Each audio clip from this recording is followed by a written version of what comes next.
একবার, জাস্ট একবার শুধু এরকম করে ভর্তাটা করে খাবেন। ইন্ট্রো দেখেই কি জিভের মধ্যে জল এসে গেল। শুরুতেই বলে রাখছি, যারা শুধু ঝাল প্রেমী তাদের জন্য আজকের এই ভর্তার রেসিপি। তো চলেন শুরু করা যাক। গতকালকে রান্না করা গরুর মাংস ছিল জাস্ট কয়েক পিস। এই পিসগুলো কেউই খাচ্ছে না, ভাবলাম এটা দিয়ে ইউনিক একটা ভর্তার রেসিপি করি। আর যেহেতু করলাম আমার কাছে অনেক মজা লেগেছে, তাই ভাবলাম আপনাদের মাঝে শেয়ার করি।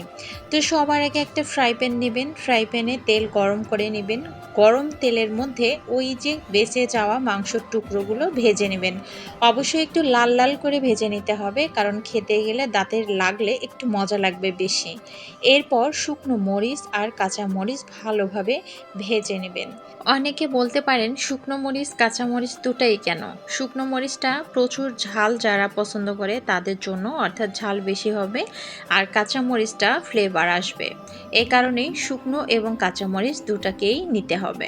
এরপর কয়েক কোয়া রসুন আর পেঁয়াজ ভালোভাবে ভেজে নিতে হবে। আমি এখানে লাল লাল করে ভাজবো। ও আর একটা কথা, গরুর মাংস না থাকলে পোলট্রি মুরগির মাংস দিয়েও কিন্তু এই ভর্তাটা করা যায়। অনেক মজাদার, অনেক লোভনীয়, জাস্ট একবার ট্রাই করে দেখবেন। যাই হোক, ভাজাভাজির কাজ শেষ, এবার আমি ভর্তাটাকে মেখে নিব। মাখার মধ্যে কিন্তু ভর্তার টেস্ট বেড়ে যায়। আপনারা কি সেটা জানেন? হাতের ছোঁয়ায় অনেক ভর্তার স্বাদ বেড়ে যায়। তো সবার আগে শুকনো মরিচ আর কাঁচা মরিচটা এখানে পরিমাণ মতো লবণ দিবেন, দিয়ে ভালোভাবে হাতের সাহায্যে চটকিয়ে নেবেন। অনেকে হাত দিয়ে চটকিয়ে ভর্তা মাখাতে পারে না, আমিও তাদের দলে একজন। আমি কিন্তু আজ প্রথম এভাবে হাত দিয়ে ডলে ডলে মানে চটকিয়ে চটকিয়ে ভর্তা মাখাচ্ছি। এটাই আমার ফার্স্ট ভর্তা মাখা। এর আগে আমি কিন্তু এই বাটনারি একটা নোড়া ছিল, সেটা দিয়ে ভর্তাটা করছিলাম, বাট আজকে আমি হাত দিয়েই মাখাচ্ছি। যাই হোক, কথা বলতে বলতে পেঁয়াজ রসুনটাও মেখে নিয়েছি, সেই সাথে মাংসটা ঝুরঝুর করে নিচ্ছি।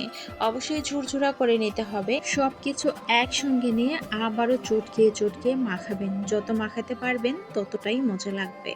এরপরে কাঁচা পেঁয়াজ আমি এখানে দিয়ে দিব ধনেপাতা। কাঁচা পেঁয়াজ আর ধনেপাতা দেওয়ার পরে আবারও এখানে চটকিয়ে মেখে নিচ্ছি। এই পর্যায়ে শেষে আমি লেবুর রস চিপে দেব। এক ফালি লেবু এখানে আমি পুরোটাই দিয়ে দিব, যাতে লেবুর একটু টক টক ভাব আসে। আবার বেশি পরিমাণে লেবু দিতে যাবেন না, তাহলে কিন্তু অতিরিক্ত টক লাগবে। বিশ্বাস করেন গাইস, আমার এখনই জিভের মধ্যে জল এসে যাচ্ছে, মনে হচ্ছে কখন খাবো। তো যাই হোক, এবারে আমি দিয়ে দিলাম সরিষার তেল। সরিষার তেল ভর্তার যেন প্রাণ। বাই দ্য ওয়ে, আমি সব কিছু একসঙ্গে আবারও চটকিয়ে চটকিয়ে মেখে নিব। আমার কিন্তু ভর্তাটা অলমোস্ট ডান। দেখেন কি অবস্থা। এই ভর্তা যে একবার খাবে, তাও গরম ভাতের সাথে, সাথে থাকবে একটা কাঁচা মরিচ, সেই সাথে থাকবে লেবু। বিশ্বাস করেন আর কিছুই লাগবে না। যদি বিশ্বাস না হয়, আপনারা জাস্ট একবার ট্রাই করে দেখবেন। খেতে স্বাদ, লোভনীয়, অনেকটা মজা, মাংসের ফ্লেভার, লেবু, উফ, ধনেপাতা, কাঁচামরিচের ফ্লেভার, সেই সাথে শুকনো মরিচের ঝাল।